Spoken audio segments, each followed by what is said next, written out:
All right, ladies and gentlemen, it's Vinny Upsell. Welcome to a bonus episode of the Suds in the Squared Circle podcast. I am joined by Matt from 10th Floor Podcasts, Hey, and we are going to be doing a watch along of the Firefly Funhouse match from WrestleMania 36, also known as Covid Mania.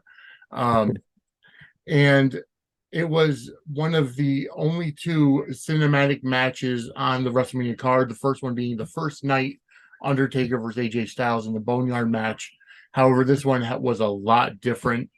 And Matt, you have not seen this yet. no, I haven't. I did a little bit of research before we started to just familiarize myself with why. Uh, but even that was not an adequate preparation, I should say, Yep. for what I'm about to get into with this. As I understand it, Bray Wyatt is just really celebrated as very creative. Yes. And the thing that I understood, even though I wasn't really watching with great detail while he was hitting his heyday, um, the thing that I always knew was how much of his own creativity he brought to it. Like Right. this was him. These were his ideas. This is what he went up to the brass and said, "This is what I want to do." Right. And they said, "Go for it." Yeah. Um, there's a wrestler friend of mine, and I can't remember who it was. I think it might have been a wrestler named Dave Dutra, who's worked some WWE shows as like security that gets beat up and that Right. sort of Yeah. stuff. Yeah. And he said that backstage, while he didn't really have a conversation or any sort of like personal one-on-one experience, he did see Bray Wyatt receive a script from the WWE writers, Mhm. thank the writer, crumble it up once the writer walked away, and just threw it in the trash can. That doesn't surprise me one bit. Yeah.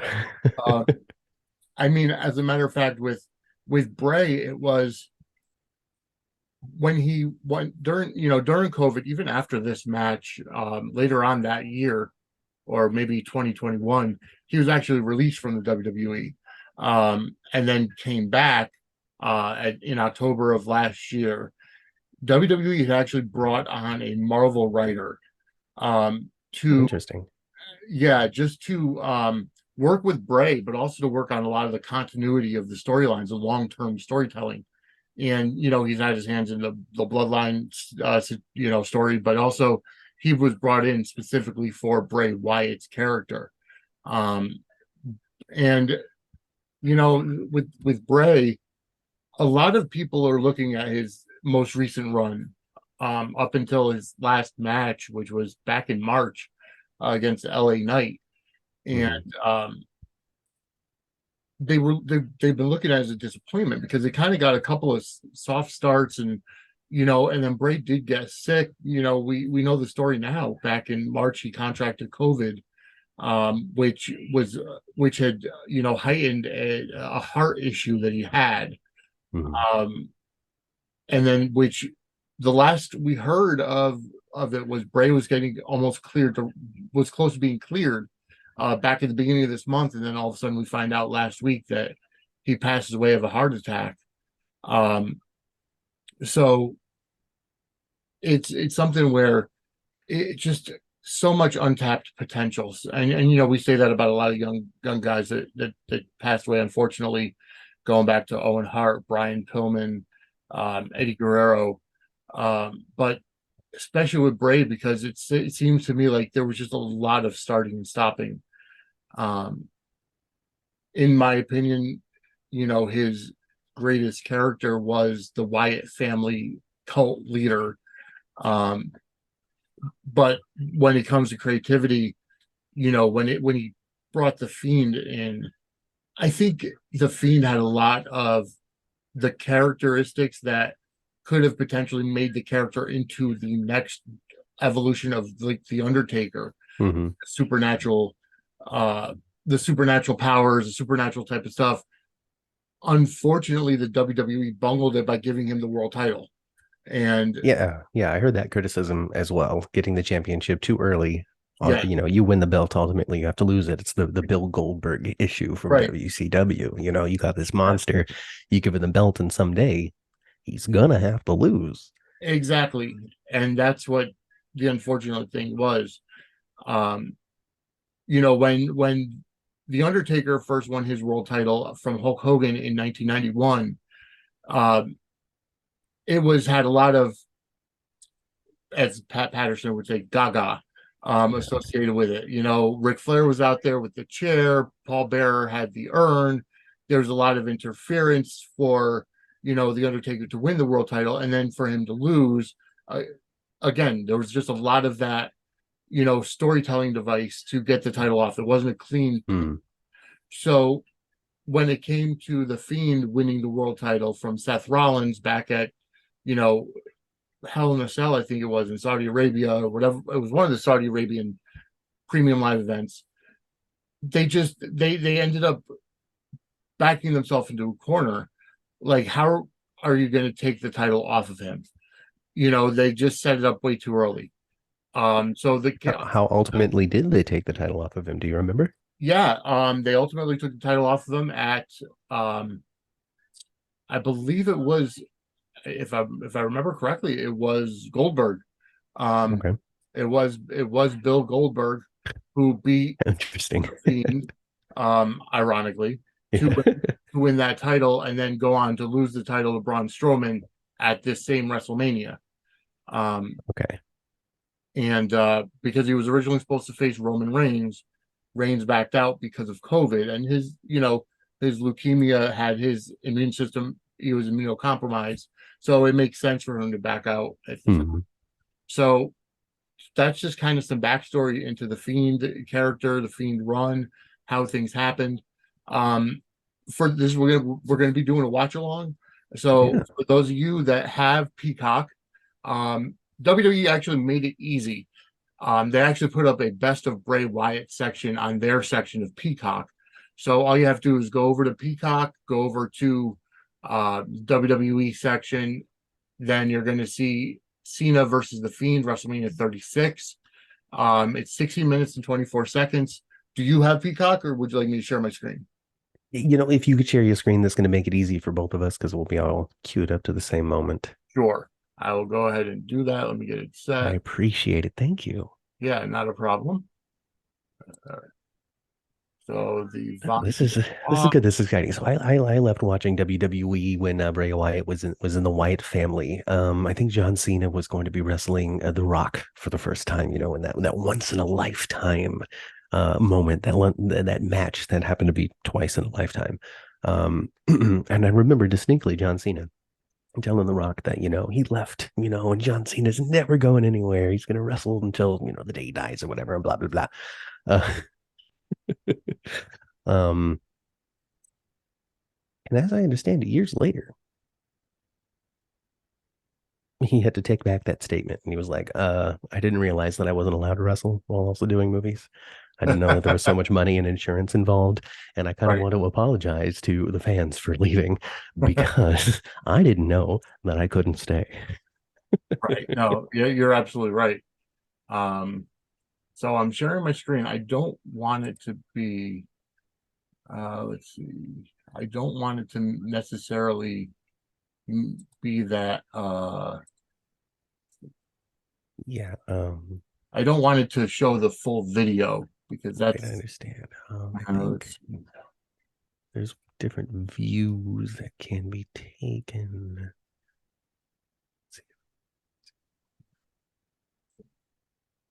All right, so let's see how it works out and we'll go from there. I can pull it up on YouTube Oh, okay. if that helps you. Okay, so you don't Um, have Peacock? I mean, I do. I just can't log into another computer because I don't know what my password is. It's logged into on the streaming device, but I don't remember what the password is, and I don't want to Gotcha. reset it. Makes sense. Um, Makes sense. but Okay. I have it up on YouTube. It's got the full match. This Okay. video though was 16 minutes and 34 seconds, Okay. so it probably maybe shows a little bit more at the end because it starts immediately with Cena's entrance. Like it starts with dun dun dun dun dun dun dun. Dun. Yeah, that's basically where I'm at too. All right. Okay, All right, so I'm gonna go ahead and we'll press play. At the end of three, I'll say press play now. That's when we'll play. So okay. 1, 2, 3, press play now. All right, so as we can see, John Cena, it's an empty arena, which is very surreal. Yeah, It's the WWE Performance Center. And you know, Cena coming out to no fanfare at all. nothing. Not a sound. That is Exactly. that is surreal and alien. I always thought that watching wrestling without commentary was kind of strange. When you Yeah. go watch it live, you Yep. can't hear the commentators. It's a completely different It experience. is. This is way more unnerving. You're right. It actually it was very, even when the other matches, besides this cinematic match, but the regular matches on this card were crazy when you think about it. Um, Now we're starting to see the flashbacks to Huh. WrestleManias of the past. So Okerlund. Wyatt is already interfering. He's already stuck his magical. Oh, look at that. Stuck his magical fingers into this thing. Yep. There's the Firefly Funhouse logo, and there's Bray Wyatt. Well, hello, Mr. Wyatt. Look how happy he is. And just to kind of give you a background of the Firefly Funhouse, obviously it was meant to be a parody of a kid show. Um, Yeah, it reminds me a lot of the Pee Wee Herman. yeah, Pee Wee's Playhouse, another person we lost not too long ago. Yeah. But if you look at some of the characters that he has in the Funhouse, they all have a meaning to them. Um, Mhm.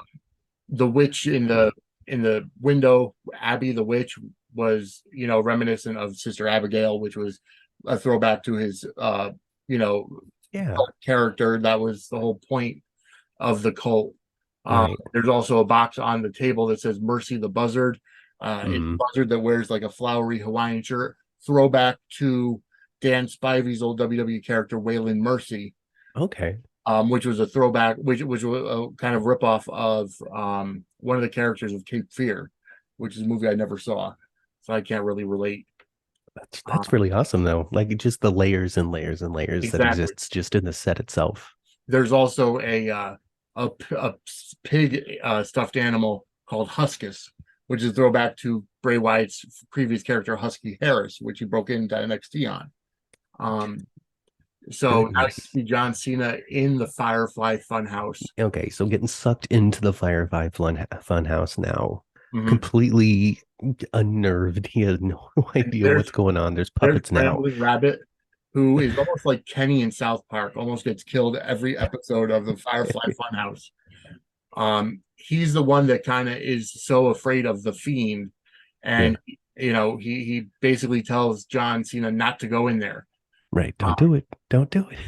What says abandon hope, all ye who enter here yes, on the sign.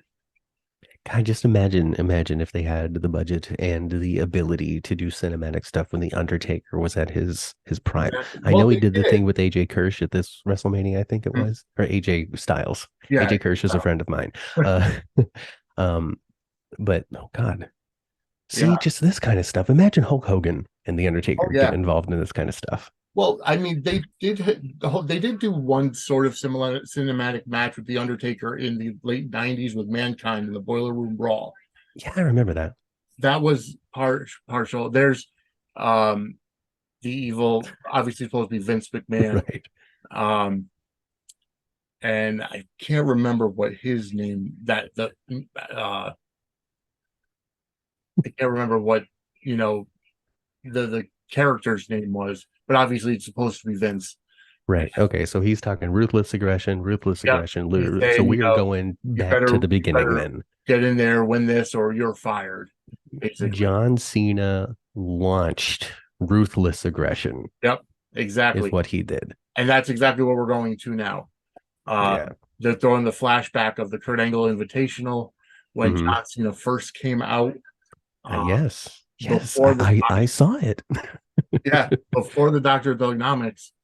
Well, I mean, being on the West Coast, John Cena was found. Even though he's from West Newbury, he started his wrestling on the West Coast. Yeah.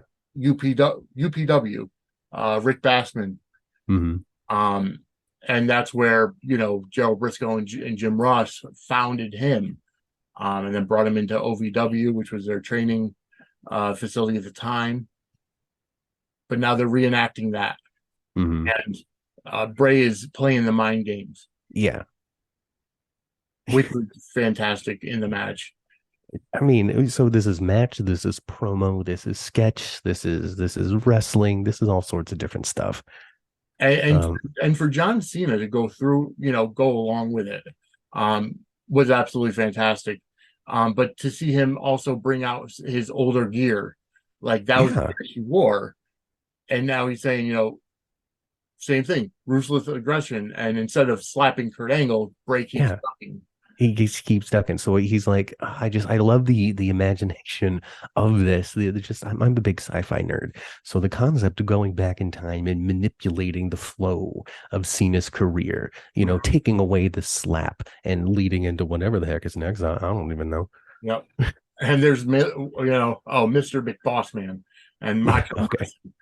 Man. Going back now to the Saturday night's main event where Hulk Hogan and, I don't know exactly which match they're referencing on this one, Mhm. but they're going just back in time to a lot of the previous wrestling clips from the WWE's library. Right. Um, got Bray in his workout gear behind the solid blue steel cage. I mean, the Big Blue, Big Blue. Everybody loves Big Blue, who designed for these giant wrestlers who couldn't climb chain link. Exactly. And then eventually they did change the chain link, and you notice that some of the holes are bigger where the guys can put their feet through. Yeah, so you're able to just climb right up. Yeah. So, I mean, what is this? We've taken us back to their childhood. What was their inspiration to begin with, Exactly. watching these sorts of things? Yeah, that's exactly what it was.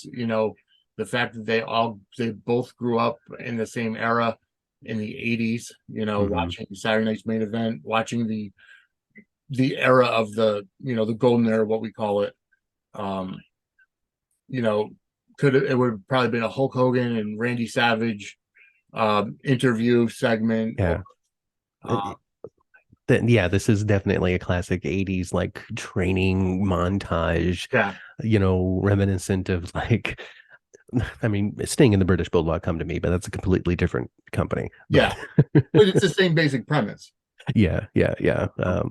We're saying our prayers, eating our vine. Exactly. Well, what are you gonna do? And now, Cena pumped up so much his arms go limp, Yeah, and now Bray can take advantage. the And there's classic Vince. turn. That's such good shit, pal. Um, which is something that Vince says all the time, according to.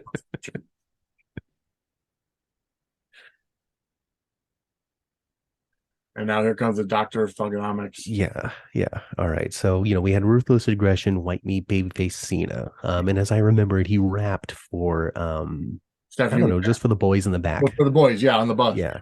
And then and I don't know, was it Stephanie McMahon who came across that and was like, "No, this is your character. You're running with this now." Yeah, it was, somebody had said something to the effect of, you have to show this to Stephanie, which he Yeah. did. And he was a freestyle rapper, to Right. the point where, that's what they brought him in for. And they said, this is your character. Hmm. And people clamor for it all the time. And he's Yeah. freestyling the whole time during this promo as well. Hmm. Uh, and people clamor for it to come back because that's what got him to the dance. Yeah, I remember people absolutely loved it. He started off as a heel, but it was very quick where he became a babyface just because of the raps that he was doing. They were Yeah. rude. They were mean. Mhm. He very much cleaned up Oh, in his career. absolutely. Absolutely. And it's like, it's amazing to me because you look at the career trajectory between John Cena and, say, Hulk Hogan, Hmm. because it comes to mind that, John Cena actually eclipsed the Make-A-Wish record that Hulk Hogan used to hold. Right. Um, both of them started out as heels, as bad guys, Hmm. and Hulk Hogan, obviously in the early 70s, when his name was Sterling Golden, Yeah. came out with Classy Freddie Blassie. That was his first run in the WWF as a heel. Right. Then they strapped the monster to him. Hulkamania was born, and the rest is history. Hmm. The thing with John Cena, with this character, that's what got him over to the point where, when he did eventually turn babyface, they strapped the rocket ship to him, and now he was the face of the company for a year. Oh, absolutely. Absolutely. He was the last face of the company that I watched and watched and Yeah, watched and watched. And at the time, you're like, God, I'm sick of this guy. But when you get removed from it and you look back, you're like, no, I get it. That was some good stuff. yeah, it really was. And now Brady's talking to him, basically Hmm. playing the mind games as to, you know, when you're going to go back to being a heel. Yeah. I noticed that while they were doing the Doctor Thugonomics rap thing, Bray was just no selling it. Yeah, Just giving him the complete opposite reaction as what the fans gave him, and right. just God, John's just been a loser in this timeline. Yeah, exactly. Well, it's funny because in this most recent WWE video game 2K23, Cena is the person that's the centerpiece of the showcase mode. Hmm. And the whole idea is all of the matches that he's lost. Okay. Well, he's a showcase, but he loses every one of them. So Well, I mean, so as you see, Bray Wyatt knocks him down. hmm, Now here's Bray in the Wyatt family cult leader mode. chair. Mhm. Yeah, and now getting into the mind of Cena. Yeah. Now this was definitely the character that was most referenced on that Memorial SmackDown, Yeah, with all the fireflies in the audience, which just total Undertaker throwback because exactly. back in my day they used to light lighters when he Mhm. was coming out. Yeah, Now we got the I was, cell phones I was helpful. swinging, Yeah, and that just, my God, that is that something the fans just started to do on their yeah, own? exactly. Yeah, it was. Um, and this was the time they fought at WrestleMania, Bray Wyatt and John Cena. Yeah. I think it was WrestleMania 32, I believe. Hmm. No, WrestleMania 30. And the fans were clearly behind Bray Wyatt, Right. singing "He's got the whole world in his hands." Hmm. And Cena being the baby face got booed out of the building. Right. And this is where Bray is now like, well, why didn't you turn heel? Take that hatred, and and now it's coming into some kind of a match here. Yeah. Bray's dancing with John, playing the mind games. Yeah. Oh, he was knocked out. Here we go with Sister Abigail again, Hmm. setting it up. Yeah. This whole, I mean, just recapping their whole encounter from before, just reminding everybody of where this has all come from. They've met Yeah. before. And They're this is meeting again. exactly, and this again is playing, uh, going back to that back at WrestleMania 31. Bray gave Cena the chair and said, Hmm. "Hey, take the Yeah. shot." And he didn't. He didn't exactly, and now This Cena does. And now Cena's like, "Oh, maybe there this are." is the big crux of it. This is Yeah, the big thing. This is your opportunity, John, to do it differently this time. Do it differently and see where it can take you, just like it did Hulk Hogan when he turned heel exactly, and that's later in what his we're going career. into. Um, that's what we're going into. Seeing the graphics for NWO Monday Nitro, Hmm. and here comes Bray in the Wolfpack shirt, playing the Eric Bischoff role, introducing Hollywood Hogan. Oh, Sleazy E.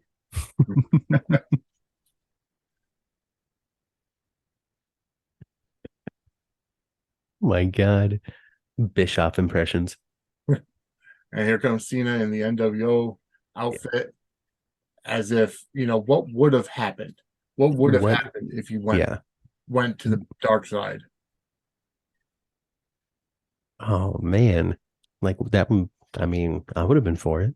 Would I Oh have been yeah. for it? I probably would have been for it at the time. However, WWE's merchandise sales probably wouldn't have been great.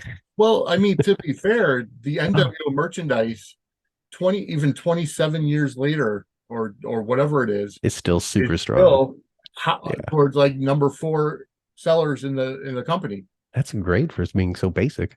Yeah, But I remember it forever. You can't give me a can of black spray paint without me spray painting NWO on something. exactly.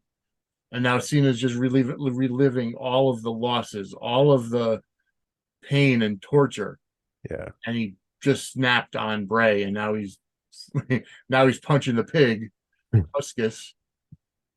And before we know it, There's maybe John Cena has unlocked his own fiend. yes, And when they say storytelling in wrestling, this is a whole different level. oh yeah, See how the darkness is poisonous. See hmm how it'll get you.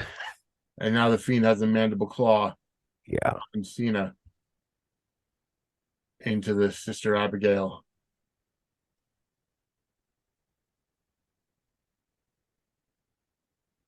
Now he's hearing his own words Mm-hmm. where he loses. I mean, there's no referee, so I don't know how anybody's supposed to win or lose. Oh, there. Oh, And here comes Bray himself. yeah. One, two, and three. I guess that's how you lose. Yeah, exactly. Wow. Wow. That all came from the mind of Bray. I know that Bray had a big part in it, had a big part in the creativity of that match. And there were other people that worked on it, of course, but Yeah. just Wow. it I've came never seen on anything right. like it. No, you Because never. like I've seen clips of like there was like that Hardy Boys thing they did in TNA, Yeah, right? They Final had a Deletion, and yeah. yeah, like I've seen some of that, but that was still very like still action and wrestling based. Mhm. This was a well produced, very long promo more than anything else. It was. But a completely different take on any sort of wrestling I've ever seen before. So that was nice. That was Yeah, nice. I feel like I'm gonna need some time to digest it. I feel like I would need to watch it again, yeah, now that I've seen it to completion, to exactly. to try to figure out even more of what it's about. Because that's a thinking piece. My It God. was. It took me like the first time I saw it, honestly, I wasn't too fond of it. But Right. after, I can understand. yeah, and after watching it, you start to piece it together. It's one of those things where you have to watch it two, three, maybe even four times before you Hmm. actually get the meaning behind it. And just amazing how we lost somebody so young, so creative. Um, Bray Wyatt was, it's heartbreaking. So, there It are really still is. people that are It processing. really is. But that's part of the reason why at the end of every one of our GH podcasts we have on Sunday at YouTube, we say go spend some time with your families because Yeah. that stuff matters. That's what I do with my mom when we're doing the GH podcast. I'm spending some time with my family. Mhm. So go spend some time with yours. That's Exactly. Yeah. do it. Do it. Because 36, like that's younger than me, Yeah. And you jump know. too. So it really puts your mortality into question when you start thinking about it when somebody passed away that young. And it's um we got hit. WWE the wrestling community got hit trifold this week with Terry Funk the day before Bray, and then Bob Barker passing away not too long Hmm. after. Um, just a week of sorrows. Yeah, absolutely. So, but try to turn your sorrows into joy. Of course. You know, Um, that's what we've done. I mean, I wouldn't have found a solid reason to go and watch this, um, if I wasn't looking for some joy. exactly, exactly. But Matt, thank you for coming on. It's a Yeah. pleasure to do this with you. It brought me another question. It brought me another idea at some point. Did you ever watch the dumpster match from WrestleMania uh 13? No, I'm sorry, WrestleMania 14 between the New Age Outlaws and Cactus Jack and Chainsaw Charlie? Yeah, Terry yeah. Funk? So I definitely saw it live Mhm. the first time it was on. I'm sure I've seen that WrestleMania again in my lifetime. And then also there's this YouTube show that I enjoy called Reliving the War, Okay. which Yep. compares Raw and Nitro every Oh, single nice. week. Okay. And they also cover the pay-per-views as well. And Yeah. so I've recently seen that. But I'm down to, watching another 15-minute match and just going nuts. All right. We could definitely set that up. Dumpster match. You want to do it now? We could do it now, or we could do it another time. It's up to you. Let's schedule for another All time. right, let's But schedule for yeah. another time. Matt, thank you for coming on. We will definitely Yeah. get another watch along episode going forward. And stay tuned for the new Studs in the Square Circle to drop tomorrow. And Matt, the 10th Floor podcast portfolio has expanded now to Ryan. podcasts, um, as well as you're now writing for TV entertainment. Is it? Yeah, TVentertainmentnews.com. So I'm contributing articles there, keeping everybody up to date with whatever it is that they want me to keep my eyes on. We're going to be definitely covering wrestling and soaps. That's going to be a major focus of that site, Mhm. because we understand the crossover, the love, the passion, and the desire for information that those fandoms have. So come on for it over for that and stay for the other coverage Yeah. from TVentertainmentnews.com. And then when it comes to my YouTube channel, youtube.com/10th floor podcast, Mhm. we've got Sunday morning soapbox is what we call it, where we stand on it and just shout our opinions to the clouds like old people. At 9 a.m. Pacific time, we've got Days for Dummies, where my mom and I hang out with Angela, who's a Days of Our Lives expert, and Mhm. just explains every little bitty detail Yep. of that 50-year long show. So, there's always all sorts of stuff to cover on it. 11 a.m. Sundays, we do GH, which is, it's the home show. It's Yeah. that's the one. It's the main event, if you will, our Monday Night Heard it all. Raw. Yeah, so come on down for that. And then we've just started on Thursdays, just covering some entertainment news, just headlines out there, riffing on whatever comes up.